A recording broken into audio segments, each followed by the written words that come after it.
my day at 3 o'clock in the morning. First, I let my dogs out, serve them breakfast, and then I start serving myself. So I get my food ready. So I put my breakfast in, my lunch in with my ice pack, and then when I'm walking out, I'm gonna need a snack for later on in the day. So I get some Ritz, and then I drive to the gym. So once we get to our school, I'm usually the first ones there. And I don't have the key since I'm a student teacher, so I have to wait for someone to unlock the gate to get into the school. So I use this time to take a nap. And yeah. 18, we just woke up from our nap. We're about to walk in the school now. Gotta So we get our walk into the stuff. school, as you see, getting ready. I have my little name tag. This is what kind of makes me feel a little bit official. It says my name. It says I'm part of the staff. Really cool. I go to the teachers lounge. This is where I kind of just spend my most of my time in the morning. I heated my food. Today I had a cheeseburger crunch wrap. Super super good. And while I eat, I usually do my homework. But today for homework, I did have to write a lesson plan for an observation that my university supervisor was having for the next week. And yeah, basically that's all I do in the morning until I go into the classroom around 7:30, and I have a conversation with my mentor teacher. We have a really good relationship.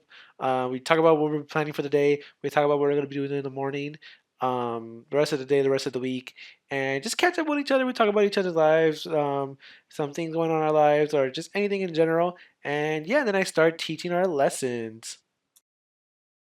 Kites, ready? Kite. What about deep? So for the obvious, I am placed in a kindergarten class. Whether my first option is third grade, but it's been a blessing in disguise. I love my class. I love all my students. It's amazing. It's really given me a new perspective on what teachers do, especially at that low of a grade.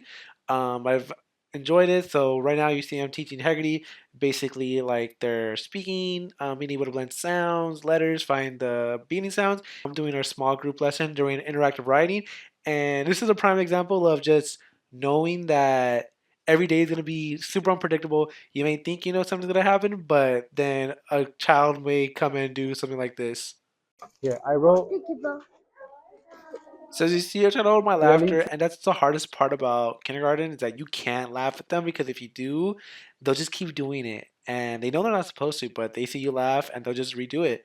So after that, we go outside and we take the kids to lunch, and that means we're on lunch. So luckily, my mentor teacher has a microwave, so that's where I heated my food. Today I had some chicken and rice. So this is where our other kindergarten teachers come to the room and we all just talk.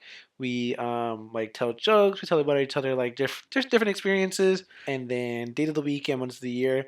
And after that, we do math, and then we let the kids out. And I completely forgot to record the part where I reflect about the day, what I think I could have done better, and what I want to do next time. And then also getting to the parking lot of the school site that we go to for our coursework, and me taking a nap class just basically go over the standards that we use when we want to teach history in our future classrooms. And basically what it is for each and every class that you will be able to take in the UTEACH program. They're very interesting. They're very helpful. They also co-align with the TPA and the observations that you need to be doing throughout your student teaching residency. After class, we go home and we begin to prep our dinner and our lunch for tomorrow and then our dinner for tomorrow. So after prepping for work tomorrow, I work with kids with autism just because I know that in the future I'll be working with kids who are on the spectrum, and just having strategies to know when they get dysregulated and how to regulate them is honestly I think is really important since I'm gonna be teaching. It's currently 7:32. Not sure if you can see that. But now that we finished packing everything, for the rest of the time is me time. Um, from now or from whenever I finish to roughly 9:45, I then settle down, not turn off my phone, but try to stay off my phone for a long time. And then by 10 o'clock, I'm asleep, and we we start the whole day over again. So yeah, that's a day in the life of UTEACH student teacher.